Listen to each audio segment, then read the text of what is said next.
Price the lord. ದೇವರು ನಮಗೆ ಸ್ತೋತ್ರವಾಗಲಿ.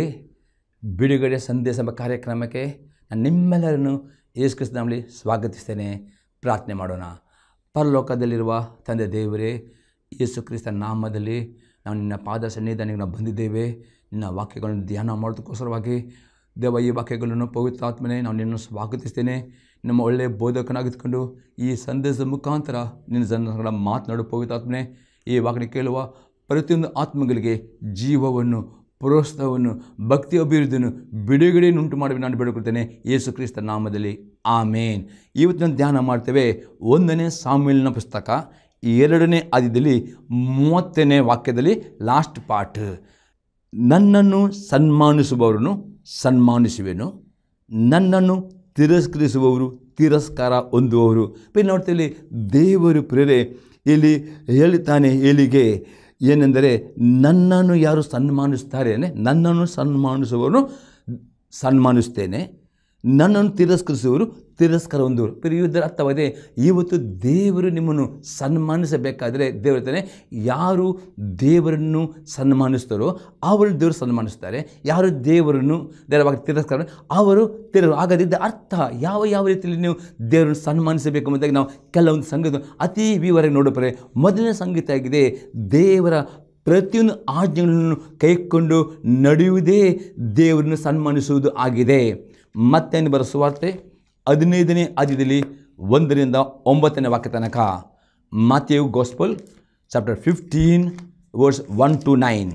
ಆಗ ಯೆರೂಸಲೇಮಿನಿಂದ ಫರಿಸಾಯರು ಶಾಸ್ತ್ರಿಗಳು ಯೇಸುವಿನ ಬಳಿಗೆ ಬಂದು, ನಿನ್ನ ಶಿಷ್ಯರು ಹಿರಿಯರಿಂದ ಬಂದ ಸಂಪ್ರದಾಯವನ್ನು ಯಾಕೆ ಮೀರುತ್ತಾರೆ? ಅವರು ಕೈ ತೊಳಕೊಳ್ಳದೆ ಆಹಾರ ತೆಗೆದುಕೊಳ್ಳುತ್ತಾರಲ್ಲ ಎಂದು ಕೇಳಿದ್ದಕ್ಕೆ ಆತ ಅವರಿಗೆ ಉತ್ತರ ಕೊಟ್ಟಿದ್ದೇನೆಂದರೆ, ನೀವು ಸಹ ನಿಮ್ಮ ಸಂಪ್ರದಾಯದ ನಿಮಿತ್ತ ದೇವರ ಆಜ್ಞೆಯನ್ನು ಯಾಕೆ ಮೀರುತ್ತೀರಿ? ಹೇಗೆಂದರೆ, ತಂದೆ ತಾಯಿಗಳನ್ನು ಸನ್ಮಾನಿಸಬೇಕೆಂದಲೂ ತಂದೆಯನ್ನಾಗಲಿ ತಾಯಿಯನ್ನಾಗಲಿ ದೂಷಿಸುವವನಿಗೆ ಮರಣದಂಡನೆ ಆಗಬೇಕೆಂದಲೂ ದೇವರು ಹೇಳಿದ್ದಾನೆ. ನೀವು ಯಾವನಾದರೂ ತನ್ನ ತಂದೆಯನ್ನಾಗಲಿ ತಾಯಿಯನ್ನಾಗಲಿ ನೋಡಿ, ನಾನು ನಿನ್ನ ಸಂರಕ್ಷಣೆಗಾಗಿ ಕೊಡತಕ್ಕದ್ದನ್ನು ದೇವರಿಗೆ ಇಟ್ಟಿದ್ದೇನೆ ಎಂದು ಹೇಳುವುದಾದರೆ ಅವನಿಗೆ ತನ್ನ ತಂದೆ ತಾಯಿಗಳನ್ನು ಸನ್ಮಾನಿಸಬೇಕಿದ್ದಿಲ್ಲ ಅನ್ನುತ್ತೀರಿ. ಈಗ ನಿಮ್ಮ ಸಂಪ್ರದಾಯದ ನಿಮಿತ್ತ ದೇವರ ವಾಕ್ಯವನ್ನು ನಿರರ್ಥಕ ಮಾಡಿದ್ದೀರಿ. ಕಪಟಿಗಳೇ, ನಿಮ್ಮ ವಿಷಯದಲ್ಲಿ ಯೆಶಾಯನು ವಿವಿಧವಾಗಿ ಪ್ರವಾದಿಸಿದ್ದಾನೆ. ಅವನು ಬರೆದಿದ್ದೇನೆಂದರೆ, ಈ ಜನರು ಮಾತಿನ ನನ್ನನ್ನು ಸನ್ಮಾನಿಸುತ್ತಾರೆ, ಆದರೆ ಅವರ ಮನಸ್ಸು ನನಗೆ ದೂರವಾಗಿದೆ. ಮನುಷ್ಯ ಕಲ್ಪಿಸಿದ ಕಟ್ಟಳೆಗಳನ್ನೇ ಅವರು ಬೋಧಿಸುವುದರಿಂದ ನನಗೆ ಭಕ್ತಿ ತೋರಿಸುವುದು ವ್ಯರ್ಥ ಎಂಬುದೇ. ಇಲ್ಲಿ ಅತಿ ಸ್ಪಷ್ಟ ಯೇಸು ಕ್ರಿಸ್ತ ಹೇಳ್ತಾನೆ, ಇವತ್ತು ಪರಿಸರ ಶಾಸ್ತ್ರಿಗಳು ಯೇಸು ಕ್ರಿಸ್ತನ ತುಂಬ ಭಕ್ತಿವಂತರಿಗೆ ಅವ್ರ ದೇವರನ್ನು ಸ್ತುತಿಸ್ತಿದ್ದರು, ದೇವರನ್ನು ಭಕ್ತಿ ಮಾಡಿ. ಆದರೆ ಯೇಸು ಕ್ರಿಸ್ತ ಹೇಳ್ತಾನೆ, ನೀವು ಬಾಯಲ್ಲಿ ಮಾತ್ರ ನನ್ನನ್ನು ಸ್ತುತಿಸ್ತೀರಿ, ಬಾಯಲ್ಲಿ ಮಾತ್ರ ಸನ್ಮಾನ, ಅದು ನಿಮ್ಮ ಮನಸ್ಸು ನನ್ನ ದೂರವಿದೆ. ಇಲ್ಲಿ ನೋಡಿದ ಅರ್ಥ ಏನಿದೆ, ಇಲ್ಲಿ ಯೇಸು ಕ್ರಿಸ್ತನು ಆ ಪರಿಸರ ಒಂದು ಆಜ್ಞೆ ಬಗ್ಗೆ ಹೇಳ್ತಾರೆ, ಅವರು ತಂದೆ ತಾಯಿಯನ್ನು ಸನ್ಮಾನಿಸಬೇಕೆಂಬ ಆಜ್ಞೆ ಅವರು ತಮ್ಮ ಸಂಪ್ರದಾಯ ನಿಮಿತ್ತವಾಗಿ ಆ ಆಜ್ಞೆಯನ್ನು ತಿರಸ್ಕಾರ ಮಾಡಿದರು. ಅದಕ್ಕೆ ಯೇಸು ಕ್ರಿಸ್ತ ಹೇಳ್ತಾನೆ, ಈ ಜನರು ಬರೀ ಮಾತಿನನ್ನು ಸನ್ಮಾನಿಸುತ್ತಾರೆ, ಆದರೆ ಅವರ ಮನಸ್ಸು ನನಗೆ ದೂರವಾಗಿದೆ, ಅದು ಅವರು ನನಗೆ ತೋರಿಸುವ ಭಕ್ತಿ ವ್ಯರ್ಥ ಎಂಬುದೇ. ಐಸಾಯ ಪ್ರವಾದನೆ ಪುಸ್ತಕ 58ನೇ ಅಧ್ಯಾಯದಲ್ಲಿ 13 ಮತ್ತು 14ನೇ ವಾಕ್ಯ. ಐಸಾಯ ಚಾಪ್ಟರ್ 58 ವರ್ಸ್ 13 and 14 ವರ್ಸ್. ನೀವು ಸಬ್ಬತ್ ದಿನವನ್ನು ಅಗಮ್ಯವಾದದ್ದೆಂದು ತಿಳಿದು ಆ ನನ್ನ ಪರಿಶುದ್ಧ ದಿವಸದಲ್ಲಿ ನಿಮ್ಮ ನಿತ್ಯದ ಕೆಲಸವನ್ನು ಮಾಡದೆ ಸ್ವೇಚ್ಛೆಯಾಗಿ ನಡೆಯದೆ ಸ್ವಕಾರ್ಯದಲ್ಲಿ ನಿರತರಾಗದೆ ಹರಟದೆ ಯೆಹೋವನ ಸಬ್ಬತ್ ಎಂಬ ಪರಿಶುದ್ಧ ದಿನವು ಉಲ್ಲಾಸಕರವೂ ಮಾನ್ಯವೂ ಆದೆಂದು ಘನಪಡಿಸಿದರೆ ಆಗ ನೀವು ಯೆಹೋವನಲ್ಲಿ ಉಲ್ಲಾಸ ಪಡೆಯುವಿರಿ. ಮತ್ತು ನಾನು ನಿಮ್ಮನ್ನು ಭೂಮಿಯ ಎತ್ತರವಾದ ಪ್ರದೇಶಗಳ ಮೇಲೆ ಹತ್ತಿಸಿ ನಿಮ್ಮ ಪಿತೃವಾದ ಯಾಕೋಬನ ಸ್ವಾಸ್ಥ್ಯವನ್ನು ನೀವು ಅನುಭವಿಸುವಂತೆ ಮಾಡುವೆನು, ಯೆಹೋವನಿದು ನುಡಿದ್ದಾನೆ. ನೋಡ್ತೇವೆ, ಅಲ್ಲಿ ದೇವರು ಸಬ್ಬಾತ್ ಎಂಬುದಾಗಿ ದೇವರು ಆಜ್ಞೆ ಕೊಟ್ಟಿದ್ದಾನೆ. ಇವತ್ತು ಹೊಸ ಒಂದು ಸಬ್ಬಾತ್ ಅರ್ಥವಾಗಿದೆ ವಾರದ ಮೊದಲನೇ ದಿವಸ. ಆದಿತ್ಯರು ಇಂಡಿಯಾ ದೇಶದಲ್ಲಿ ಪ್ರತಿಯೊಬ್ಬರು ಆದಿತ್ಯ ದಿವಸ ಆರಾಧನೆ ಮಾಡ್ತಾರೆ.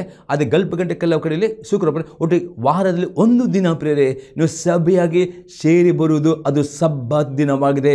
ಪ್ರತಿಯೊಬ್ಬ ದೇವರ ಮಕ್ಕಳು ಯಾವ ದಿವಸ ನಿಮ್ಮ ಸಭೆಯ ಸೇವಕರು ನಿಮ್ಮನ್ನು ಪ್ರಾರ್ಥನೆಗೆ ಕರೆಯುತ್ತಾರೋ, ಈ ಇಂಡಿಯಾ ದೇಶದಲ್ಲಿ ಆದಿತ್ಯ ದಿವಸ ಇಟ್ಟಿದ್ದಾರೆ ಸಬ್ಬಾತ್. ಅದೇ ನಿಮಗೆ ಯಾವ ದಿನ ನಿಮ್ಮ ಯಾವ ಊರಿನಲ್ಲಿದೆ, ನಿಮ್ಮ ಯಾವ ದಿನ ದೇವರ ಸೇವಕರು ನಿಮಗೆ ಪ್ರಾರ್ಥನೆ ಕರೆಯುತ್ತೀರೋ ಆ ದಿವಸ ಅದು ಸಬ್ಬ ದಿನ. ಆ ದಿನ ನಿಮ್ಮ ಕೆಲಸಗಳನ್ನು ಬದಿಗಿಡಬೇಕು ಆ ದಿನ ನೀವು ಸಭೆಗೆ ಸೇರಿ ಬರುವುದರಲ್ಲಿ, ರೊಟ್ಟಿ ಮುರಿದಲ್ಲಿ, ಪ್ರಾರ್ಥನೆಗಳಲ್ಲಿ ಅದು ದೇವರನ್ನು ಸನ್ಮಾನಿಸು. ಯಾರು ವಾರಕ್ಕೆ ಒಂದು ದಿವಸವನ್ನು ಕರ್ತನಿಗೋಸ್ಕರ ಮೀಸಲಾಗಲೇಬೇಕು. ಸಬ್ಬದ ಅರ್ಥವಾಗಿದೆ 6 ದಿವಸಗಳು ಪ್ರತಿ ದುಡಿಯಬೇಕು. ಒಂದು ದಿನ ದೇವರು ಆಗದೆ ಇವತ್ತು ದೇವರು ನಿಮ್ಮ ಕೈ ಕೆಲಸ ಆಶೀರ್ವಾದ ಮಾಡಬೇಕಾ? ನಿಮ್ಮ ದುಡಿದ ಹಣ ನಿಮ್ಮಲ್ಲಿ ಅದು ಸೇವಿಂಗ್ ಆಗಬೇಕಾ? ವಾರಕ್ಕೆ ಒಂದು ದಿನ ಸಬ್ಬ ದಿನವಾಗಿ ಸಭೆಗೆ ಸೇರಿ ಬರೋದನ್ನು ಆಲಸ್ಯ ಮಾಡಬೇಡಿ. ಎಂದಿಗೂ ಎಷ್ಟೇ ಕೆಲಸ ಇರಲಿ, ಯಾವ ಫಂಕ್ಷನ್ ಇರಲಿ, ಈ ಇಂಡಿಯಾದಲ್ಲಿ 6 ದಿವಸ ಸಬ್ಬ ದಿನವಾಗಿ ಇಟ್ಟಿರುವಾಗ ಪ್ರತಿಯೊಬ್ಬ ದೇವರ ಮಕ್ಕಳು ತಮ್ಮ ಸಭೆಗೆ ನಂಬಿಕಸ್ತರ ಆ ದಿವಸ ಎಷ್ಟೇ ನಿಮ್ಮ ಕೆಲಸ ಇರಬಹುದು, ಏನೇ ಇದ್ದರೂ ನೀವು ಆ ಒಂದು ದಿನಕ್ಕೋಸ್ಕರ ಪ್ರಾರ್ಥನೆ ಮಾಡಬೇಕು. ದೇವ, ಈ ಒಂದು 6 ದಿವಸ ನನ್ನ ಸಭೆ ಒಟ್ಟಿಗೆ ಸೇರಿ ರೊಟ್ಟಿ ಪಾಲುರಾಗೋದಲ್ಲಿ ಆ ರೀತಿ ಪ್ರಾರ್ಥನೆ ಮಾಡೋದ್ರಲ್ಲಿ ದೇವರು ನಿಮಗೆ ಸಹಾಯ ಮಾಡ್ತಾನೆ. ಆ ದೇವರ ದಿನವನ್ನು ಸಬ್ಬ ದಿನವಾಗಿ, ಅಗಮ ದಿನವಾಗಿ ನೀವು ಅದನ್ನು ಘನಪಡಿಸಬೇಕು.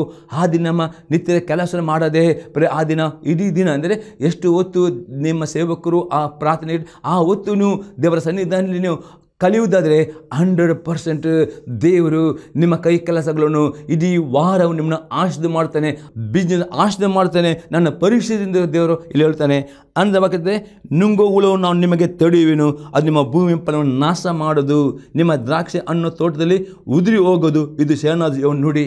ಯಾವ ದೇವರಿಗೆ ದಶಮ ಕಾಣಿ ಕೊಡುತ್ತೀರೋ ದೇವರು ನಿಮ್ಮ ಬಿಸ್ನೆಸ್ ನಷ್ಟವಾಗದಂತೆ, ನೀವು ಸಾಲದಲ್ಲಿ ಬೀಳದಂತೆ ಅಥವಾ ಸಾಲ ತೀರಿಸಿದ ಎಲ್ಲದಿದ್ದ ದೇವರು ನಿಮಗೆ ಸಹಾಯ ಮಾಡ್ತಾನೆ. ಒಂದು ವೇಳೆ ದೇವರು ಕೂಡ ದಶಮಾಂಶ ಕಾಣಿ ಕದ್ದುಕೊಳ್ಳುವುದಾದರೆ ನಿಮ್ಮ ದುಡಿತ ಎಷ್ಟು ದುಡಿದರೂ ನಿಮಗೆ ಸಾಕಾಗುವುದಿಲ್ಲ. ನಿಮ್ಮ ಸಾಲ ಹಾಗೆ ಉಳಿತದೆ, ರೋಗಗಳು ಬರುತ್ತೆ. ಅದಕ್ಕೋಸ್ಕರ ದೇವರ ಆಶೀರ್ವಾದ ಬರಬೇಕಾ? ದೇವರನ್ನು ಸನ್ಮಾನಿಸಿರಿ ದಶಮ ಕಾಣಿಕೆಂದ ಮತ್ತು ಅನ್ಯವಾಗಿ ನೋಡ್ತೇವೆ. ಆಗ ಸಕಲ ಜನಾಂಗಗಳು ನಿಮ್ಮನ್ನು ದಣ್ಣದು ಕೊಂಡಾಡೋರು, ನಿಮ್ಮ ದೇಶವು ಆನಂದವಾಗಿರುವುದು. ಇದು ಶರಣಾದ ನುಡಿ. ಅದರ್ಥ ನಿಮ್ಮ ಕುಟುಂಬದವರು ಹೇಳುತ್ತಾರೆ, ನಿಜ ಈ ಕುಟುಂಬ ಆಶೀರ್ವಾದ ಒಂದು ಕುಟುಂಬ. ನಿಮ್ಮ ನೆರೆಹೊರೆಯರು, ನಿಮ್ಮ ಕುಟುಂಬದವರು, ನಿಮ್ಮ ಸಾಲಗಾರರು ಅವ್ರು ಹೇಳ್ತಾರೆ, ಇವರು ಆಶೀರ್ವಾದ ಒಂದು ಕುಟುಂಬ, ಇವರಿಗೆ ಯಾವ ಸಾಲವಿಲ್ಲ. ಈ ರೀತಿ ನಿಮಗೆ ದೇವರು ಸನ್ಮಾನ ಮಾಡಬೇಕಾ? ದೇವರಿಗೆ ಕೂಡ ದಶಮ ಕಾಣಿಕೆಯನ್ನು ಎಂದು ಕದ್ದುಕೊಳ್ಳಿದೆ, ಅದು ಪ್ರಥಮ ಫಲ ಎಂಬುದಾಗಿ ಪ್ರತಿಕಪಡಿಸಿ ದೇವರು ಸನ್ಮಾನಿಸಿದರೆ ದೇವರು ನಿಮ್ಮನ್ನು ಸನ್ಮಾನಿಸುವವನು ಆಗಿದ್ದಾನೆ. 4ನೇ ಅರ್ಥವಾಗಿದೆ ನಿಮ್ಮ ಶರೀರದ ಪ್ರತಿ ಅಂಗಾಂಗಗಳನ್ನು ದೇವರಿಗೆ ಸಮರ್ಪಿಸಿ ಕೊಡುವುದೇ ದೇವರನ್ನು ಸನ್ಮಾನಿಸುವುದು ಆಗಿದೆ. ರೋಮಾಪುರದವರಿಗೆ ಪತ್ರಿಕೆ 12ನೇ ಅಧ್ಯಾಯದಲ್ಲಿ 1ನೇ ವಾಕ್ಯ, ರೋಮನ್ಸ್ 12:1. ಆದುದರಿಂದ ಸಹೋದರರೇ, ದೇವರ ಕನ್ನಿಕರು ನಿಮ್ಮ ನೆನಪಿಗೆ ತಂದು ನಿಮ್ಮನ್ನು ಬೇಡಿಕೊಳ್ಳುವುದೇನೆಂದರೆ, ನೀವು ನಿಮ್ಮ ದೇಹಗಳನ್ನು ದೇವರಿಗೆ ಮೀಸಲಾಗಿಯೂ ಮೆಚ್ಚುಗೆಯಾಗಿರುವ ಸಜೀವ ಯಜ್ಞ ಅರ್ಪಿಸಿರಿ, ಇದೇ ನಿಮ್ಮ ವಿವೇಕಪೂರ್ವದ ಆರಾಧನೆಯು. 4 ಸಂಗತಿ ಆಗಿದೆ.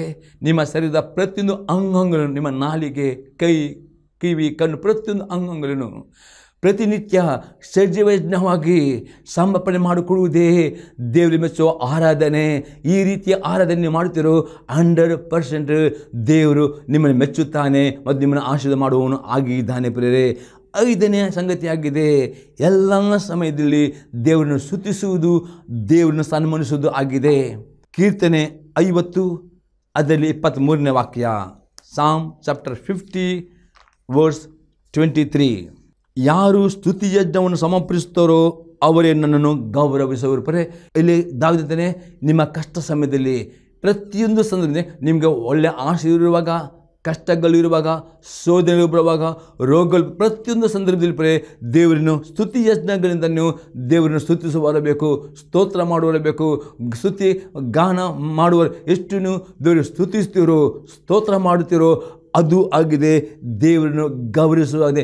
ಯಾವ ದೇವರಿಗೆ ಸ್ತುತಿಸೋದ್ರಿಂದ ಗೌರವ, ಆಗ ದೇವರು ನಿಮ್ಮ ಮಧ್ಯದಲ್ಲಿ ಇಳಿದು ಬರ್ತಾನೆ. ನಿಮ್ಮ ಸಮಸ್ಯೆ ಏನಿದ್ದರೂ, ನಿಮ್ಮ ಕಷ್ಟ ಏನಿದ್ದರೂ ಅಲ್ಲಿ ದೇವರ ಶಕ್ತಿಯು ಅಲ್ಲಿ ಇಳಿದು ಬಂದು ದೇವರು ಅಲ್ಲಿ ನಿಮಗೆ ಜಯ ಕೊಡ್ತಾಯಿದೆ. ದೇವರನ್ನು ಸನ್ಮಾನಿಸಿ, ಯಾವ ಪರಿಸ್ಥಿತಿ ನೋಡಿಕೊಂಡು, ಯಾವ ಕಷ್ಟ ನೋಡಿಕೊಂಡು, ಯಾವ ಶೋಧನೆ ನೋಡಿಕೊಂಡು ಹೆದರಬೇಡ್ರಿ, ಅಪನ್ಮಿಕ ಮಾತನಾಡಬೇಡ್ರಿ. ಅದರ ಬದಲಿಗೆ ಆದಷ್ಟು ಸ್ತುತಿ ಪದಗಳಿಂದ ಸ್ತುತಿಸ್ತೀರಿ, ಕೊಂಡಾಡ್ರಿ, ಆರಾಧನೆ ಮಾಡಿರಿ. ಅದು ದೇವರು ಸನ್ಮಾನಿಸುವಾಗ 100% ದೇವರು ಆ ಕಷ್ಟಗಳ ಮಧ್ಯದಲ್ಲಿ ನಿಮ್ಮನ್ನು ಸನ್ಮಾನಿಸೋನಾಗಿದ್ದೇನೆ. ಮತ್ತು ನಿಮ್ಮ ನಡತೆಯನ್ನು ತಮ್ಮ ನಡತೆಯನ್ನು ಸರಿಪಡಿಸಿಕೊಳ್ಳುವವರಿಗೆ ನಾನು ವಿಶೇಷ ರಕ್ಷಣೆ ತೋರಿ. ಅಷ್ಟೇ ಅಲ್ಲದೆ ನಿಮ್ಮ ನಡತೆಯನ್ನು ಸರಿಪಡಿಸಿಕೊಳ್ಳಿರಿ. ಆಗ 100% ದೇವರು ವಿಶೇಷವಾದ ರಕ್ಷಣೆ, ಬಿಡುಗಡೆ, ಆಶೀರ್ವಾದ ಕೊಡುವವನು ಆಗಿದ್ದಾನೆ ಪ್ರಿಯರೇ. 6ನೇ ಸಂಗತಿ ಆಗಿದೆ, ಫಲಗಳನ್ನು ಕೊಡುವುದರ ಮೂಲಕ ದೇವರನ್ನು ಸನ್ಮಾನಿಸುವುದು ಆಗಿದೆ. ಯೋನ ಬರೆದ ಸುವಾರ್ತೆ 15ನೇ ಅಧ್ಯಾಯದಲ್ಲಿ 8ನೇ ವಾಕ್ಯ. John gospel chapter 15:8. ನೀವು ಬಹಳ ಫಲ ಕೊಡುವುದರಿಂದಲೇ ನನ್ನ ತಂದೆಗೆ ಮಹಿಮೆ ಉಂಟಾಗುವುದು ಮತ್ತು ನನ್ನ ಶಿಷ್ಯರಾಗುವಿರಿ. ಇಲ್ಲಿ ಯೇಸು ಕ್ರಿಸ್ತನೇ ನೀವು ಬಹಳ ಫಲಗಳು, ಇದರ ಅರ್ಥವಾಗಿದೆ ಯೇಸು ಕ್ರಿಸ್ತ ನಂಬಿಕೆಟ್ಟವರು, ನೀಲಿ ಮುಳುಗಿ ತೆಗೆದುಕೊಂಡವರು, ನಿಮ್ಮಲ್ಲಿ ಪವಿತ್ರಾತ್ಮನ 9 ಫಲಗಳು ತೋರಲ್ಪಡಬೇಕು. ಆಗ ದೇವರಿಗೆ ಮಹಿಮೆ ಬರ್ತದೆ, ದೇವರನ್ನು ಸನ್ಮಾನಿಸೋದಾಗಿದೆ. ಪ್ರೀತಿ, ಸಂತೋಷ, ಸಮಾಧಾನ, ದೀರ್ಘಶಾಂತಿ, ದಯೆ, ಉಪಕಾರ, ನಂಬಿಕೆ, ಸಾಧುತ್ವ, ಸಮತೆ, 9 ಫಲಗಳು ನಿಮ್ಮಲ್ಲಿ ಕಂಡು ಬರಬೇಕು. ಯಾವಾಗ ನೀವು ಎಷ್ಟು ನಂಬಿಕೆ ಇಟ್ಟಿದ್ದೀರೋ, ನೀಲಿ ಮುಳಿ ಇಷ್ಟ ಅಂತಕೊಂಡು ಈ 9 ಫಲಗಳು ನಿಮಗೆ ತೋರಲ್ಪಡುವಾಗ 100% ಅದರ ಮುಖಾಂತರ ದೇವರು ಸನ್ಮಾನಿಸ್ತೀರಿ, ದೇವರಿಗೆ ಮಹಿಮೆ ಬರುತ್ತದೆ ಅದರ ಒಟ್ಟಿಗೆ ನೀವು ಸುವಾರ್ತೆ ಕೊಟ್ಟು ಅನೇಕ ಆತ್ಮಗಳು ಗೆಲ್ಲುವರಾಗಬೇಕು ಅನೇಕ ರೀತಿಯ ಒಳ್ಳೆಯ ಕ್ರಿಯೆಗಳನ್ನು ಮಾಡಬೇಕು ಏನೆಲ್ಲ ನೀವು ದೇವರಿಗೋಸ್ಕರ ಕ್ರಿಯೆಗಳನ್ನು ಮಾಡ್ತೀರೋ, ಸುವಾರ್ತೆ ಕೊಡುತ್ತೀರೋ, ಒಳ್ಳೆಯ ಕೆಲಸ ಅದೆಲ್ಲ ದೇವರು ಸನ್ಮಾನಿಸೋದೆ. ಈ ರೀತಿ ನಿಮ್ಮ ಫಲಗಳಿಂದ ಮೊದಲನೇ ಫಲವಾಗಿದೆ ನಿಮ್ಮ ಜೀವಿತದಲ್ಲಿ ಪವಿತ್ರಾತ್ಮ 9 ಫಲಗಳು ಅತಿ ಪ್ರಾಮುಖ್ಯವಾಗಿದೆ. ಆ ಪ್ರೀತಿ, ಸಂತೋಷ, ಸಮಾಧಾನ, ದೀರ್ಘಶಾಂತಿ, ದಯೆ, ಉಪಕಾರ, ನಂಬಿಕೆ, ಸಾಧುತ್ವ, ಈ 9 ಫಲಗಳು ನಿಮ್ಮಲ್ಲಿ ತೋರಿ ಬರುವಾಗ 100% ದೇವರಿಗೆ ಮಹಿಮೆ ಪಡಿಸ್ತೀವಿ. ಅದರ ಜೊತೆಯಲ್ಲಿ ಬೇರೆ ಬೇರೆ ರೀತಿಯ ಕ್ರಿಯೆಗಳು ನೀವು ಮಾಡುವುದರ ಮುಖಾಂತರ ದೇವರು ಈ ರೀತಿ ನೀವು ದೇವರು ಸನ್ಮಾನಿಸುವಾಗ 100% ನಿಮ್ಮ ಮೇಲೆ ದೇವರು ಸನ್ಮಾನಿಸ್ತಾನೆ. ದೇವರ ದಯೆ, ದೇವರ ಆಶೀರ್ವಾದ, ಆತ ಕೃಪೆ, ಶುಭವು ಯಾವಾಗಲೂ ನಿಮ್ಮ ಜೊತೆಯಲ್ಲಿ ಇರುವುದು ನೀವು ಅನುಭವ ಮಾಡಲಿಕ್ಕೆ ಸಾಧ್ಯವಾಗ್ತದೆ. 7ನೇ ಸಂಗತಿ ನೋಡ್ತೇವೆ, ದೇವರು ಕೊಟ್ಟ ಎಲ್ಲ ತಲಾಂತಗಳನ್ನು ಆತ ಮಹಿಮೆಗೋಸ್ಕರ ಉಪಯೋಗಿಸುವವರು ಆಗಬೇಕು. ಮತ್ತೆ ಬರುವ ಸುವಾರ್ತೆ 25ನೇ ಅಧ್ಯಾಯದಲ್ಲಿ 14ರಿಂದ 30ನೇ ವಾಕ್ಯ ತನಕ. Matthew chapter 25:14-30. ದೇಶಾಂತರಕ್ಕೆ ಹೋಗುವ ಒಬ್ಬ ಮನುಷ್ಯನು ತನ್ನ ಆಳುಗಳನ್ನು ಕರೆದು ಅವರಿಗೆ ತನ್ನ ಆಸ್ತಿಯನ್ನು ಕೊಟ್ಟಂತಿರುವುದು. ಅವನೊಬ್ಬನಿಗೆ 5 ತಲಾಂತು, ಒಬ್ಬನಿಗೆ 2, ಒಬ್ಬನಿಗೆ 1, ಹೀಗೆ ಅವನವನ ಸಾಮರ್ಥ್ಯದ ಪ್ರಕಾರ ಕೊಟ್ಟು ಬೇರೊಂದು ದೇಶಕ್ಕೆ ಹೋದನು. 5 ತಲಾಂತು ಹೊಂದಿದವನು ಹೋಗಿ ಅದನ್ನು ವ್ಯಾಪಾರಕ್ಕೆ ಹಾಕಿ ಇನ್ನು 5 ತಲಾಂತು ಗಳಿಸಿಕೊಂಡನು. ಹಾಗೆ 2 ತಲಾಂತು ಹೊಂದಿದವನು ಇನ್ನು 2 ಸಂಪಾದಿಸಿಕೊಂಡನು. ಅದು 1 ತಲಾಂತು ಹೊಂದಿದವನು ಹೋಗಿ ಭೂಮಿಯನ್ನು ಅಗೆದು ತನ್ನ ಧನಿಯ ಹಣವನ್ನು ಬಚ್ಚಿಟ್ಟನು. ಬಹುಕಾಲದ ಮೇಲೆ ಆ ಆಳುಗಳ ಧನಿಯು ಬಂದು ಅವರಿಂದ ಲೆಕ್ಕ ತೆಗೆದುಕೊಳ್ಳಲು 5 ತಲಾಂತು ಹೊಂದಿದವನು ಮುಂದೆ ಬಂದು ಇನ್ನು 5 ತಲಾಂತು ತಂದು, ಸ್ವಾಮಿ, ನೀನು 5 ತಲಾಂತು ನನಗೆ ಕೊಟ್ಟಿದ್ದೀಯಲ್ಲ, ಈಗೋ ಇನ್ನು 5 ತಲಾಂತು ಸಂಪಾದಿಸಿನೆ ಅಂದನು.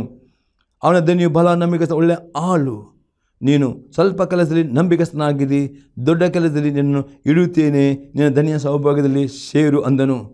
ಹಾಗೆ 2 ತಲಾಂತು ಹೊಂದಿದವನು ಮುಂದೆ ಬಂದು, ಸ್ವಾಮಿ, 2 ತಲಾಂತುಗಳನ್ನು ಒಪ್ಪಿಸ್ತಿಲ್ಲ, ಈಗೋ ಇನ್ನು 2 ತಲಾಂತು ಸಂಪಾದಿಸ್ತೇನೆ ಅಂದನು. ಅವನ ಧನಿಯು ಅವನಿಗೆ, ಬಹಳ ನಿಮ್ಮದು ಒಳ್ಳೆ ಆಳು, ನೀನು ಸ್ವಲ್ಪ ಕೆಲಸದಲ್ಲಿ ನಂಬಿಕಸ್ಥನಾಗಿದ್ದಿ, ದೊಡ್ಡ ಕೆಲಸದಿಂದ ಇಡುತ್ತೇನೆ, ನಿನ್ನ ಧನಿಯ ಸೌಭಾಗ್ಯದಲ್ಲಿ ಸೇರು ಎಂದು ಹೇಳಿದ. ಈ ರೀತಿ ನಿಮಗೆ ಏನು ನೀವು ದೇವರ ತಾಳಂತ ಕೊಟ್ಟಿದ್ದವನು, ಏನು ನಿಮಗೆ ವರಗಳು ಕೊಟ್ಟಿದ್ದಾರೋ ಅದನ್ನೆಲ್ಲವೂ ದೇವರ ಮಹಿಮೆಗಾಗಿ ಉಪಯೋಗ ಮಾಡುವುದಾದರೆ 100% ಇನ್ನೂ ದೇವರು ನಿಮಗೆ ಅಭಿಷೇಕ ಕೊಡುತ್ತಾನೆ, ಇನ್ನೂ ನಿಮ್ಮ ದೇವರ ಆಶೀರ್ವಾದ ಮಾಡಿದೆ. ಈ ರೀತಿ ಏನನ್ನು ಯೇಸು ಕ್ರಿಸ್ತನ ನಂಬಿಕೆಟ್ಟ ಪ್ರತಿಯೊಬ್ಬ ದೇವರ ಮಕ್ಕಳ ಜೀವಿತದಲ್ಲಿ ದೇವರು ಒಂದಲ್ಲ ಒಂದು ಪವಿತ್ರ ಭಾರವನ್ನು ಕೊಟ್ಟೇ ಕೊಡುತ್ತಾನೆ. ತಾಲಾಂತು ತಾಯಿ ಗರ್ಭದಿಂದ ಬರುವಾಗಲೇ ಪ್ರತಿಯೊಬ್ಬರಲ್ಲಿ ತಾಲಾಂತುಗಳು ಉಂಟು ಎಂಬುದಾಗಿ ಅಪೊಸ್ತಲ ಪೌಲನು ರೋಮಾಪುರದ ಪತ್ರಿಕೆ 12ನೇ ಅಧ್ಯಾಯದಲ್ಲಿ 6-8ನೇ ವಾಕ್ಯದಲ್ಲಿ ಬರೆಯಲ್ಪಟ್ಟ ಮೇರೆಗೆ ಯಾರು ಈ ಭೂಲೋಕಕ್ಕೆ ತಾಯಿ ಗರ್ಭದಿಂದ ಬರುತ್ತವರು ಪ್ರತಿಯೊಂದು ಮಗುವಿನ ಜೀವಿತದಲ್ಲಿ ಒಂದಲ್ಲ ಒಂದು ತಾಳಂತ ದೇವರು ತಾಯಿ ಗರ್ಭದಲ್ಲಿ ಇಟ್ಟಿದ್ದಾನೆ ಮತ್ತು ಯೇಸು ಕ್ರಿಸ್ತನ ನಂಬಿ ನೀಲಿ ಮುಳುಗಿ ದೀಕ್ಷೆ ಹೋಗುವಾಗ ಪವಿತ್ರಾತ್ಮ ವರಗಳನ್ನು ಕೊಡುತ್ತಾನೆ. ಆನಂತರ ನೀವು ಆತ್ಮೀಯ ಬೆಳವಣಿಗೆ ಆಗುವಾಗ ಯೇಸು ಕ್ರಿಸ್ತ ನಿಮಗೆ ಕೆಲವು ಸೇವೆಗಳು ಇದು ಏನು ನಿಮಗೆ ತಾಳಂತು ಅಥವಾ ಏನು ವರ ಅದನ್ನು ದೇವರಿಗೋಸ್ಕರವಾಗಿ ಉಪಯೋಗ ಮಾಡುವುದ ಮುಖಾಂತರ ದೇವರನ್ನು ಸನ್ಮಾನಿಸ್ತೀರಿ. ಆಗ ದೇವರು ನಿಮ್ಮನ್ನು ಸನ್ಮಾನಿಸ್ತಾನೆ, ಭಾಳ ನಮಗೆ ಒಳ್ಳೆ ಆಳಿಂದ ಬಿಡಿದುಕೊಳ್ತಾನೆ. ಒಂದು ವೇಳೆ ಆ ಒಂದು ತಾಳನ್ನು ಪರಿ ಅವನು ಬಚ್ಚಿಟ್ಟನು, ಹಾಗೆ ಬಚ್ಚಿಡುತ್ತಾರೆ. ದೇವರು ನಿಮ್ಮನ್ನು ತಿರಸ್ಕಾರ ಮಾಡುವ ಎಂದಿಗೂ ದೇವರನ್ನು ತಿರಸ್ಕಾರ ಮಾಡಬೇಡ್ರಿ. ಅದನ್ನ ಆಜ್ಞೆಗಳು ಎಂದಿಗೂ ಅವಿಧರಾಗಬೇಡ್ರಿ. ಅದನ್ನ ಆಜ್ಞೆ ವಿಧೇಯರಾಗಿರಿ. ದೇವರು ನಿಮ್ಮನ್ನು ಸನ್ಮಾನಿಸುವವನು ಆಗಿದ್ದಾನೆ. ಪ್ರಿಯರೇ, 8ನೇ ಸಂಗತಿಯನ್ನು ನೋಡ್ತೇವೆ. ಶರೀರವನ್ನು ಪರಿಶುದ್ಧತೆಯಲ್ಲಿ ಕಾಪಾಡುವ ಮೂಲಕ ದೇವರನ್ನು ಸನ್ಮಾನಿಸುವವರು ಆಗುತ್ತೇವೆ. 1ನೇ ಕೊರಿಂಥಿ ದೇವರ ಪತ್ರಿಕೆ 6ನೇ ಅಧ್ಯಾಯದಲ್ಲಿ 18ರಿಂದ 20ನೇ ವಾಕ್ಯ ತನಕ, ಜಾರತ್ವಕ್ಕೆ ದೂರವಾಗಿ ಓಡಿ ಹೋಗಿರಿ. ಮನುಷ್ಯರು ಮಾಡುವ ಇತರ ಪಾಪಕೃತ್ಯಗಳು ದೇಹಕ್ಕೆ ಹೊರಗಾಗಿವೆ, ಆದರೆ ಜಾರತ್ವ ಮಾಡುವವನು ತನ್ನ ದೇಹಕ್ಕೆ ಹಾನಿಕರದ ಪಾಪವನ್ನು ಮಾಡುತ್ತಾನೆ. ದೇವರಿಂದ ದೊರಕಿ ನಿಮ್ಮೊಳಗೆ ನೆಲೆಗೊಂಡಿರುವ ಪವಿತ್ರಾತ್ಮನಿಗೆ ನಿಮ್ಮ ದೇಹವು ಗರ್ಭಗುಡಿಯಾಗಿದೆ ಎಂದು ನಿಮಗೆ ತಿಳಿಯೋದು. ನಿಮ್ಮ ಸ್ವಂತ ಸೊತ್ತಲ್ಲ, ನೀವು ಕರೆಯಕೊಳ್ಳಲ್ಪಟ್ಟರು. ಆದ ಕಾರಣ ನಿಮ್ಮ ದೇಹದಲ್ಲಿ ದೇವರ ಪ್ರಭನ್ನು ಪ್ರಕಾಶಪಡಿಸಿರಿ. ಎಲ್ಲಪ್ಪ ಅತಿ ಸ್ಪಷ್ಟ ಪ್ರಿಯರೇ, ಯಾರ್ಯಾರು ಪ್ರಿಯರೇ ತಮ್ಮ ಶರೀರವನ್ನು ಪ್ರಿಯರೇ ಪಾಪಕ್ಕೆ, ಜಾರತ್ವಕ್ಕೆ, ವ್ಯಭಿಚಾರಕ್ಕೆ, ಫೊರ್ನಿಕೇಷನ್ಗೆ ಬರೀ ಈ ರೀತಿ ಒಪ್ಪಿಸಿಕೊಡುತ್ತಾರೋ ಪ್ರಿಯರೇ, ಅದು ದೇವರ ದೊಡ್ಡ ಪಾಪವಾಗಿದೆ. ದೇವರು ವ್ಯಭಿಚಾರವನ್ನು ದೇವರು ಖಂಡಿಸ್ತಾನೆ. ಅದಕ್ಕೆ ಯೇಸು ಕ್ರಿಸ್ತನು ಹೇಳ್ತಾನೆ, ಮತ್ತೆ ಬರೋ ಸುವಾರ್ತೆ 5ನೇ ಅಧ್ಯಾಯದಲ್ಲಿ 20ರಿಂದ 30ನೇ ವಾಕ್ಯದಲ್ಲಿ ಬರೀ ವ್ಯಭಿಚಾರ ಮಾಡಬಾರದು. ಬರೀ ಹಾಗಾದರೆ ಒಬ್ಬ ಸ್ತ್ರೀ, ಒಬ್ಬ ಪುರುಷನು, ಒಬ್ಬ ಸ್ತ್ರೀಯ ಬೆಲೆ ಕೆಟ್ಟ ಈ ರೀತಿ ಅಲ್ಲಿ ಯೇಸು ಕ್ರಿಸ್ತ ಈ ಆಜ್ಞೆಯನ್ನು ಕೊಟ್ಟಿದ್ದಾನೆ. ಮತ್ತೆ ಬರೆದ ಸುವಾರ್ತೆ 5ನೇ ಅಧ್ಯಾಯದಲ್ಲಿ 27ರಿಂದ 30ನೇ ವಾಕ್ಯ ತನಕ, Matthew gospel chapter 5 verse 27 to 30 verse. ವ್ಯಭಿಚಾರ ಮಾಡಬಾರದೆಂದು ಹೇಳಿದೆ ಎಂಬುದಾಗಿ ನೀವು ಕೇಳಿದ್ದೀರಷ್ಟೇ. ಅದು ನಾನು ನಿಮಗೆ ಹೇಳುವುದೆಂದರೆ, ಪರಸ್ತ್ರೀ ನೋಡಿ ಮೋಹಿಸುವ ಪ್ರತಿ ಮನುಷ್ಯನು ಆಗಲೇ ತನ್ನ ಮನಸ್ಸಿನಲ್ಲಿ ಆಕೆ ಕೊಡುವ ವ್ಯಭಿಚಾರ ಮಾಡಿದವನಾದನು. ನಿನ್ನ ಬಲಗಣ್ಣು ನಿನ್ನನ್ನು ಪಾಪದಲ್ಲಿ ಸಿಕ್ಕಿಸಿದಾದರೆ ಅದನ್ನು ಕಿತ್ತು ಬಿಸಾಡಿಬಿಡು. ನಿನ್ನ ದೇಹವೆಲ್ಲ ನರಕದಲ್ಲಿ ಬೀಳುವುದಕ್ಕಿಂತ ಅವಯವಗಳಲ್ಲಿ ಒಂದು ಹೋಗುವುದು ನಿನಗೆ ಹಿತವಲ್ಲವೇ? ನಿನ್ನ ಬಲಗೈ ನಿನ್ನನ್ನು ಪಾಪದಲ್ಲಿ ಸಿಕ್ಕಿಸಿದಾದರೆ ಅದನ್ನು ಕಡಿದು ಬಿಸಾಡಿಬಿಡು. ನಿನ್ನ ದೇಹವೆಲ್ಲ ನರಕದಲ್ಲಿ ಬೀಳುವುದಕ್ಕಿಂತ ಅವಯವಗಳಲ್ಲಿ ಒಂದು ಹೋಗುವುದು ನಿನಗೆ ಹಿತವಲ್ಲವೇ? ಇದು ಅತಿ ಸ್ಪಷ್ಟ. ವ್ಯಭಿಚಾರ ಮಾಡಬಾರದು. ಕಣ್ಣಿನಲ್ಲಿ, ಕೈಯಲ್ಲಿ ಪ್ರೇರಣೆ ನೀವು ವ್ಯಭಿಚಾರ ಮಾಡುವುದರೆ ಸರಿ, ಅದರ ಮುಖಾಂತರ ದೇವರಿಗೆ ದುಃಖವಾಗ್ತದೆ. ನಿಮ್ಮ ಆತ್ಮದಲ್ಲಿ ವಾಸಿಸುವ ಪವಿತ್ರಾತ್ಮ ನಿಮ್ಮ ದೇವ ಗರ್ಭಗುಡಿಯಾಗಿದೆ. ಅದೇ ನಿಮ್ಮ ಶರೀರವನ್ನು ಪ್ರೇರೆ ಈ ರೀತಿಯ ಪಾಪಗಳು ಮಾಡದಂತೆ ಅಥವಾ ಕೆಲವು ದುಷ್ಟ ಅಭ್ಯಾಸಗಳು ಪ್ರೇರೆ ಪಾನ್ ಪರಾಗ್, ಅಮಾಳು ಪದಾರ್ಥ, ಅಮಾಳು ಸೇವನೆ ಈ ರೀತಿ ಪ್ರೇರೆ ನಿಮ್ಮ ಶರೀರವನ್ನು ಹಾಳು ಮಾಡಬಾರ್ದು. ನಿಮ್ಮ ಶರೀರವನ್ನು ಹಾಳು ಮಾಡುವುದರೆ ಪ್ರೇರೆ ದೇವರಿಗೆ ಕೋಪ ಬರ್ತದೆ. ಯಾಕಂದರೆ ನಿಮ್ಮ ಶರೀರದಲ್ಲಿ ಪವಿತ್ರ ವಾಸ ಮಾಡೋ ಗರ್ಭಗುಡಿಯಾಗಿದೆ. ಅದೇ ಆ ಶರೀರವನ್ನು ಪ್ರೇರೆ ದೇವರ ಮಹಿಮೆಗೋಸ್ಕರ ಪರಿಶುದ್ಧತೆಯಲ್ಲಿ ಒಪ್ಪಿಸಿಕೊಡುವಾಗ ದೇವರಿಗೆ ನೀವು ಸನ್ಮಾನಿಸ್ತೀರಿ. ಒಂದು ನಿಮ್ಮ ಶರೀರವನ್ನು ಪ್ರೇರೆ ಕೆಟ್ಟ ಅಭ್ಯಾಸಗಳಿಂದ ವ್ಯಭಿಚಾರ, ಪೊರ್ನೋಗ್ರಫಿ, ಬ್ಲೂ ಫಿಲ್ಮ್ ಇದೆಲ್ಲ ನೋಡಿಕೊಂಡು ನಿಮ್ಮ ಶರೀರವನ್ನು ಹಾಳು ಮಾಡಿದರೆ ದೇವರಿಗೆ ಕೋಪ ಬರ್ತದೆ. ಹಾಗೆ ಮಾಡದೆ ನಿಮ್ಮ ಶರೀರವನ್ನು ಪರಿಶುದ್ಧ ಕಾಪಾಡಿಕೊಳ್ಳುವುದರೆ ದೇವರನ್ನು ಸನ್ಮಾನಿಸ್ತೀರಿ. ಅಂಥದ್ದು ಒಳ್ಳೆಯ ಆರೋಗ್ಯ, ದೀರ್ಘ ಆಯುಷ್ಯದಲ್ಲಿ ಕೊಡುವನು ಆಗಿದ್ದಾನೆ ಎಂಬುದಾಗಿ ಅಪೊಸ್ತಲರು ಹೇಳ್ತಾರೆ. 9ನೇ ಸಂಗತಿ ನೋಡ್ತೇವೆ, ನಮ್ಮ ಅನುದಿನದ ಕ್ರಿಯೆಗಳ ಮೂಲಕ ದೇವರನ್ನು ಸನ್ಮಾನಿಸುವವರು ಆಗಬೇಕು. 1ನೇ ಕೊರಿಂಥದವರಿಗೆ ಬರೆದ ಪತ್ರಿಕೆ 10ನೇ ಅಧ್ಯಾಯದಲ್ಲಿ 31ನೇ ವಾಕ್ಯ, 1 Corinthians 10 verse 31. ಈಗಿರಲಾಗಿ ನೀವು ಉಂಡೋರು ಕುಡಿದರು ಇನ್ನೇನು ಮಾಡಿದರು ಎಲ್ಲವನ್ನು ದೇವರ ಘನತೆಗಾಗಿ ಮಾಡಿರಿ. ಇದು ಪ್ರತಿದಿನ ನೀವು ಊಟ ಮಾಡುವಾಗ, ಕುಡಿಯುವಾಗ, ಏನೆಲ್ಲ ಮಾಡುವಾಗ, ಕೆಲಸ ಮಾಡುವಾಗ, ಪ್ರತಿಯೊಂದರಲ್ಲಿ ದೇವರಿಗೆ ಮಹಿಮೆ ತರುವ ರೀತಿಯಲ್ಲಿ ನೀವು ಮಾಡುವುದರೆ ದೇವರನ್ನು ಘನಪಡಿಸಿರಿ. ಅಂಥವನ್ನು ದೇವರು ಸನ್ಮಾನಿಸುವವನು ಆಗಿದ್ದಾನೆ. 10ನೇ ಸಂಗತಿ ನೋಡ್ತೇವೆ, ನಮ್ಮ ನಡವಳಿಕೆ ಮೂಲಕ ದೇವರನ್ನು ಸನ್ಮಾನಿಸುವವರಾಗಬೇಕು. 1 Peter 2 verse 12, ಪೇತ್ರನ ಬರೆದ 1ನೇ ಪತ್ರಿಕೆ ಅದು 2ನೇ ಅಧ್ಯಾಯದಲ್ಲಿ 12ನೇ ವಾಕ್ಯ. ನಿಮ್ಮ ನಡವಳಿಕೆಯು ಅನ್ಯಜನರ ಮಧ್ಯದಲ್ಲಿ ಯೋಗ್ಯವಾಗಿರಲಿ.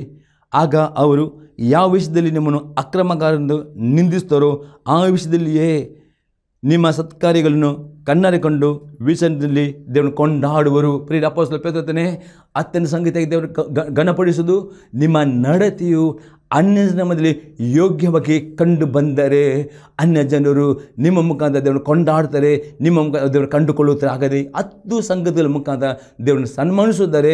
ದೇವರು ನಿಮ್ಮ ಎಲ್ಲ ರೀತಿಯಲ್ಲಿ ದೇವರು ಸನ್ಮಾನಿಸ್ತಾನೆ, ಆಶೀರ್ವಿಸ್ತಾನೆ, ಅಭಿಷೇಕಿಸ್ತಾನೆ, ಬಿಡುಗಡೆ ಕೊಡ್ತಾನೆ, ಎಲ್ಲ ಪ್ರಾರ್ಥನೆ ಉತ್ತರ ಕೊಡುತ್ತಾನೆ. ಒಂದು ವೇಳೆ ಪ್ರೇರೆ ನೀವು ಈ 10 ಸಂಗತಿಗಳು ಯಾವ ಸಂಗತಿಯನ್ನು ತಿರಸ್ಕಾರ ಮಾಡುವುದರೆ ದೇವರು ನಿಮ್ಮ ತಿರಸ್ಕಾರ ಮಾಡಿದ. ಅದಕ್ಕೆ ಪ್ರೇರೆ ಎಂದಿಗೂ ದೇವರನ್ನು ದೇವರ ಆಜ್ಞೆಯನ್ನು ತಿರಸ್ಕಾರ ಮಾಡಬೇಡಿರಿ. ಈ 10 ಸಂಗತಿ ನಿಮ್ಮ ಜೊತೆಲಿ ಅನುಸರಿಸಿರಿ, ದೇವರನ್ನು ಸನ್ಮಾನಿಸ್ತೀರಿ. ಆಗ ದೇವರು ಎಲ್ಲರ ಎದುರಿನಲ್ಲಿ, ಕುಟುಂಬದ ಎದುರಿನಲ್ಲಿ, ಸತ್ತರ ಮಧ್ಯದಲ್ಲಿ ನಿಮ್ಮನ್ನು ಸನ್ಮಾನಿಸೋನಾಗಿದ್ದೇನೆ.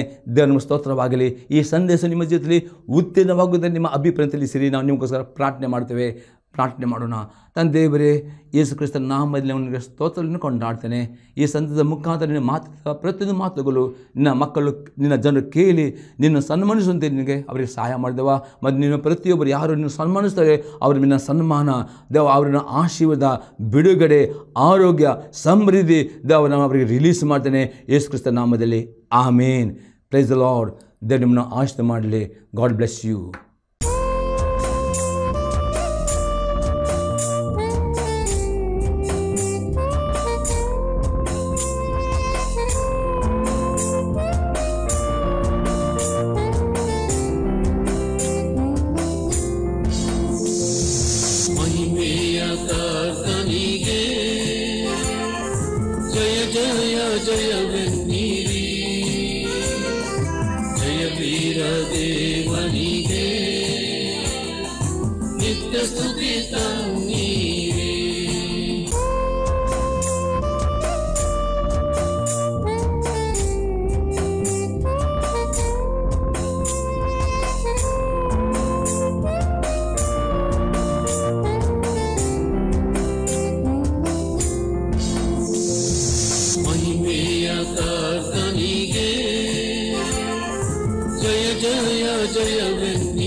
ದೇವನಿಗೆ ನಿತ್ಯ ಸ್ತುತಿ